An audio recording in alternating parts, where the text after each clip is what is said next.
What is up, guys? Private Eye Russ here. Welcome to another episode of the Private Eye Russ Show. I am your host, owner, operator, full-service private investigation and consulting firm. Corporate theft investigations, litigation support, criminal defense investigation, premarital background checks, one-on-one personal development coaching. Reach out to me at russ@privateeruss.com. That's russ@privateeruss.com. Okay, let's get straight into this.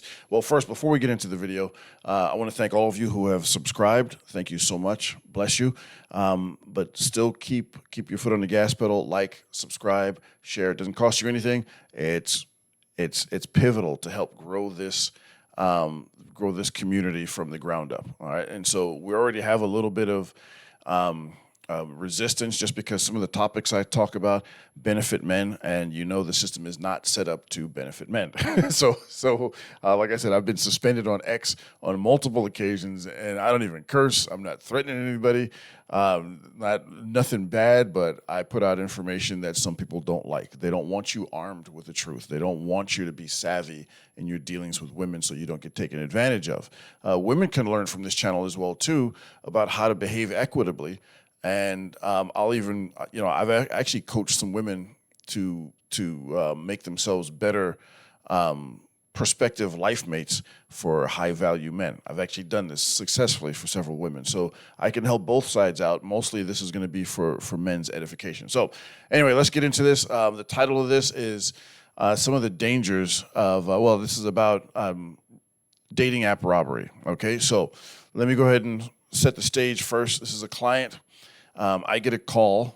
It's about 2:30, 3 o'clock in the morning. I swear when people have emergencies, it's never when it's convenient. It's never when I'm wide awake. It's usually when I'm finally getting some sleep, which I don't sleep a lot anyway. I usually sleep about 5, maybe 5.5, sometimes 6 hours a night. So, I'm fast asleep, catching some Z's, probably snoring. Well, maybe not. I've actually worked on the sleep apnea problem I had before, so I'm actually not snoring anymore. So thank God for that. And it was a strange number that called me. And I looked at it and I was like, I don't know who this is. And so then another call, then another call, then another call. Then finally I got a text saying, hey, it's such and such. I don't have my phone. Call me back ASAP. And so I was like, oh, shoot, okay. So I grabbed my phone. I'm like, hey, man, what's going on? He's like, yo, I need you to come get me. And I'm like, okay, where are you? He tells me where he is. And I'm like, all right, I'm on my way, incoming. So I throw something on real quick and shoot out there. I pick him up, and he's not doing well. Okay, so to describe his appearance, he's usually a very well-dressed guy. He's a professional, and he makes a lot of money. He owns his own business. I won't go into what he does, and obviously I'm not going to put his name out there. But he makes a lot of money. He doesn't wear off the rack anything. He wears custom made suits from companies like Brioni, which is a very, very expensive Italian suit maker. He has, his suits are bespoke, so they're made for him. I'll buy suits that are heavily tailored. I'm not buying bespoke suits. I have in the past. And there's nothing like a bespoke suit. And so this is how he wears. And so he wears, $6,000-$7,000 shoes. And so as I see him, he looks disheveled, beat up.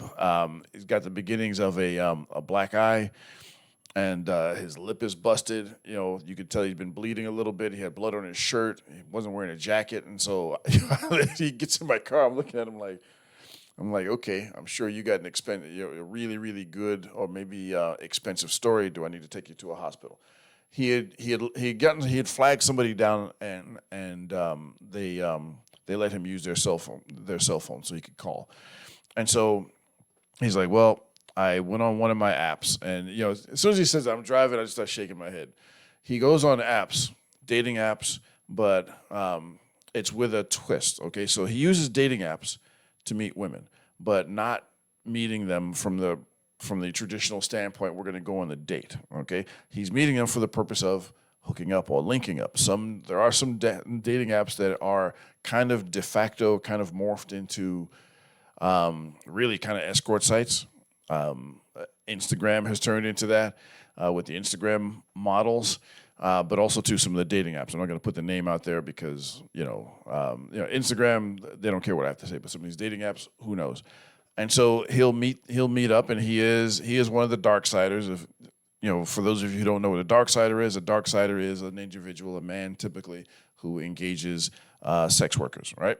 So he goes out there to meet with this woman, and as he's telling me the story, I'm just shaking my head more and more. This guy has been through the ringer on more than one occasion, and I'll go into more of his stories as we progress and go through, and I'll sprinkle them in there amongst the rotation of videos as well too. So he arranges to meet with a woman. She, they start the conversation. He does his thing. She does her thing. Okay, how much is it going to cost me to get you to let me do or you do X, right? And that's typically how the conversation goes with him, right? So he goes over there, and he's meeting her at a motel. First red flag. Okay, if a chick meet on an app or an escort wants to meet at a motel, here are the tactical problems with motels versus hotels. Okay, you can get mugged in a hotel. Those hotels present a different set of problems. Motels, especially the cheaper ones, tend to not have very good video surveillance, if anything. A lot of times they'll have dummy cameras or cameras that no longer work. Some of these rooms will be populated by people who have a lot of criminal records, criminal backgrounds, and it's just not going to be a very savory place to hang out. Not going to be a safe place to hang out. That's what you kind of should expect if you're meeting with a lady of the evening. I guess you could call it, or a sex worker, whatever. So he gets there, and even though the place is shady as hell, this guy is reliable and consistent, if nothing else. He decides to take the plunge and take the chance anyway. He says, well, the place seemed kind of shady. It seemed a little bit shady, but I went in there anyway. All right, let me pause here. All right, and I've said this before. You guys have to learn how to control your urges. If you do not learn how to control your urges, you are always going to be on the losing end of a lot of different things. This guy's been divorced 3 times, this particular client. He's lost a ton of money, and this is not the first time he has wound up on the receiving end of, robbery and not getting what he wanted. He went there for some fun bedroom activity. Instead, he got robbed and beat up. So, and shout out to him. At least he's determined. I'll say that much. And I've got some other stories like this with guys that have gotten some really horrible outcomes. Some comical, some I won't put out there because they were a little bit too graphic. I think for YouTube. Some of them probably entertaining. So, unless you guys want to see that, let me know in the description below if you guys want to hear about these salacious stories. I've got a ton of them. So, and we're still driving, and he goes, look, can we go by your place before I go home? And I was like, yeah, it's probably a good idea. What I didn't say at the beginning of the video was that this guy is married. This is wife number 4. And so he doesn't want his wife to see what he looked like, and that's the reason he didn't call the police. That's the reason he didn't want me to call the police, because he doesn't want a record of his debauchery and his failed attempt at debauchery. That'd be kind of hard to explain. Why were you there at this time of night, sneaking out of your house? You know what I mean? Like, and when you're living a double life, you're better off being single, guys. Don't live like that and be married unless your wife is cool with it. I don't recommend marriage in general, but if you're going to, be honest, right? People have a right to make an informed decision. That's why I always say, and I like to call things down the middle, right? So we get back to my place. I let him borrow some clothes, let him use my bathroom so he doesn't look like he got into a car wreck, and then he's ready to go back home. I said, okay, what are you going to tell your wife? You're going to see her. He said, well, what he was planning on doing was he had some work going on that was really intense and some negotiation. So he was going to go home, grab a suit, go to his office, and just stay there and just ice everything up all day, and hopefully everything would die down. And so that way he would call his wife in the morning and say, hey, look, I left early, had to go to the office, working on this project, blah, blah, blah, blah, blah. Okay. All right, whatever. All right, and so here's what happened to him. So he gets out of his car. Well, first and foremost, he lets the escort, that because that's what this woman is, the escort, know that he's in the parking lot. Okay, what car are you driving? He tells her what car. And after a while, and he's guessing, and I guess this is standard operating procedure, they'll have somebody watch you to make sure you're not 5-0 or you're not going to try to rob them or whatever else. So he goes up to the room, And again, these motels, everything is in a like a courtyard outdoor, so everybody can see where you're going. Everybody sees you pull up. Everybody sees you exactly what room you went to. So there is no discretion. There is no secrecy, which I think you would want if you were a married guy engaging in dark side activities. So keep that in mind. Meet in motels or apartment complexes. Don't meet hotels or apartment complex. Avoid motels whenever possible. Also, too, hotels. People tend to not want to do the same thing in hotels just because there's a lobby to walk through, and typically there's a gatekeeper at the front desk, and there are cameras and that sort of thing, even in the hallways. So it's a little bit safer, not completely safe, but a little bit safer than going into a room with a stranger in a motel. So he gets in there. He says that, okay, I put down I walk in the room. Well, I knock on the door. She lets me in. I walk in the room, and I had the donation in my hand, and I put it down, and I go give her a hug, and she backs away and grabs the donation. Donation is the money that he's paying for the services that he requested, and she backs away, and out of the bathroom jump two gorillas, and gorillas meaning big guys, and they demanded the rest of his money. He tried to turn around and run. They snatched him up, punched him a couple of times, and robbed him. So he lost a watch, which was an expensive watch, which he wound up recovering later on because they pawned it. His wallet was taken. He had maybe a few more $100s in his wallet, and they wound up taking his wedding ring. And so so the big thing was, how are you going to wind up? How are you going to replace your wedding ring? And he's like, well, believe it or not, I have a spare. And I kind of believed it because he's gotten robbed before, doing the same thing. And I have advised him on multiple occasions, don't do this, or at least find a higher class of escort you're going to link up with so you're not getting robbed. But this is a guy who will pick up street walkers on Orange Blossom Trail, which is the track. And I don't know if you guys have seen Orange Blossom Trail here in Orlando. There's tracks everywhere. A track is where ladies of the evening will walk up and down, waiting to get picked up by people driving up. Excuse me.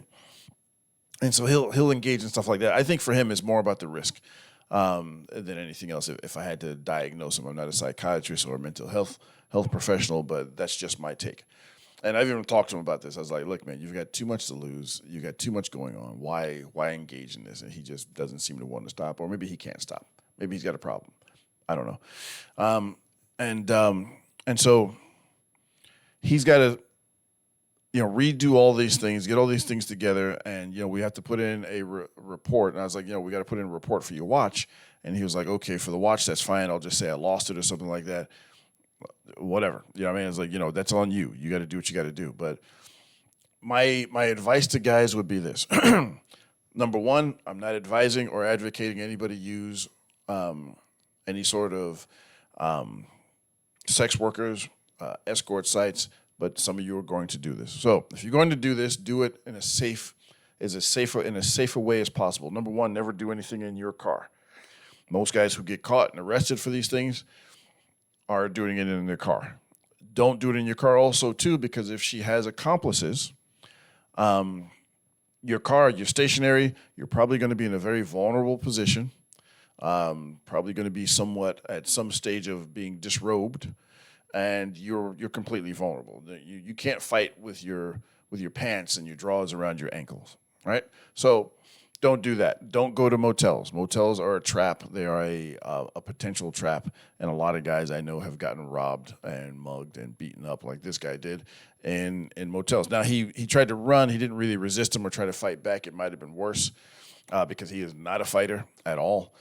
And so next, be very careful who you're going to be engaging with. All right. So typically from some of my research, and maybe I'll talk about this one day. I had worked on a case where I had to contact a bunch of local sex workers related to a human trafficking case.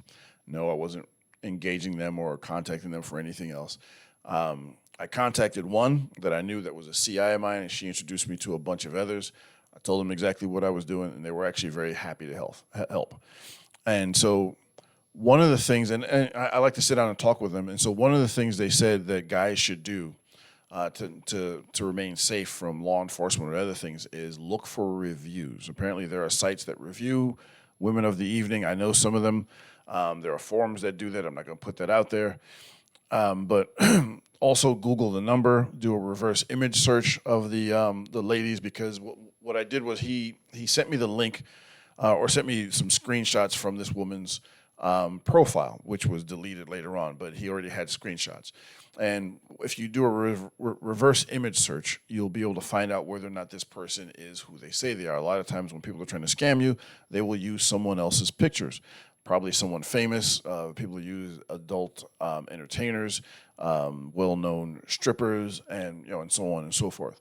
So that's another thing you do. You also do that to see on the reviews whether or not they scammed people, whether they did the dine and dash thing, or without the dining, they just took your money and ran, or scammed you, or left you sitting in a hotel room holding your junk. You know what I mean? So, but also two guys will review and say, yeah, I got robbed by this person. She stuck me up. These are fake photos, that sort of thing. And again, I'm not advocating any of you guys do anything like that, but if you're going to do anything, do it in a safe manner. I'm not saying you should. You shouldn't. There, especially here in the state of Florida, there are so many women that are willing to do whatever you want them to without being paid for it. It just takes a little bit of work. But I get it. I know several guys that only engage sex workers for varying reasons. But it's not that difficult to get women to do things that you want them to do without paying them for it.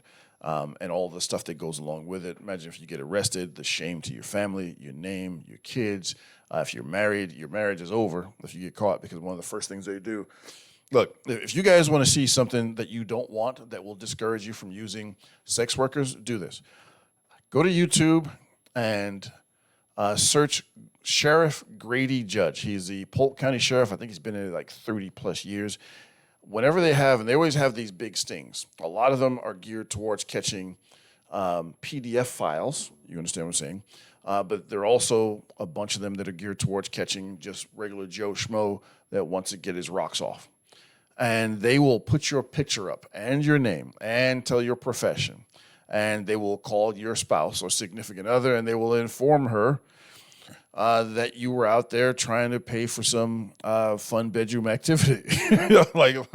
I'm telling you, he will shame you and clown you. I remember there was one attorney, and he'll hold giant pictures of you up and put it on the podium and be like, this guy here is Joe Smith.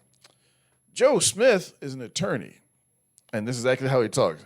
And Joe Smith here decided he was going to engage one of our officers that he thought was an escort, and he wanted, let's look here, the girlfriend experience. Well, I tell you what, instead of the girlfriend experience, he might get the boyfriend experience if he goes to prison and lock up, and old Bubba gets a hold of him. That's what he'll do, and he'll do that to you too. So I don't encourage it. But you really got to be careful, guys. You really got to be super careful. I think this is why a lot of guys will engage the sugar babies. Now, have guys gotten jammed up with the sugar babies? Yeah, just watch my previous video. It's about people getting jammed up, engaging sugar babies for, and look, are sugar babies sex work? Yes. I don't even know. That's a debate. No dude's paying some chick $500, $1,000 a week because they just want to sit down and hang out with them and have lunch with them 2 or 3 times a week. No. I actually know women that work as sugar babies. I've had some very, very candid conversations with her. And she's like, no, these dudes are paying for what they're paying for. And they negotiate a price, and then they say, okay, how many days a week do you need to see me, or this, that, the other thing, and guys are paying for it. And so think of it as sex work, but a subscription. And everything's a subscription nowadays. You can't really buy anything. It's like you buy a movie on Amazon Prime. You don't really own the movie because they can just remove access to it whenever they want to, which I don't really like. But still, same concept. I guess it's a good concept for the guys because they have the regularity of knowing who they're dealing with every single time. And it's good for the young women engaging in that because they have a steady income and they can plan their life accordingly, I guess. Right. I don't engage in that, but that's just me, and I'm not judging anybody else for what they do. I'm just telling you guys, be really, really careful. Don't trust anyone. Don't put yourself in harm's way. Before you guys leave, please hit like, subscribe, share. Thank you so much for being here, guys. Every single one of you. Thank you so much for tuning in. Thank you for sharing. Thank you for liking. Thank you for subscribing. I will see you guys in the next one. It's your boy, Private Eye Russ. I'm out.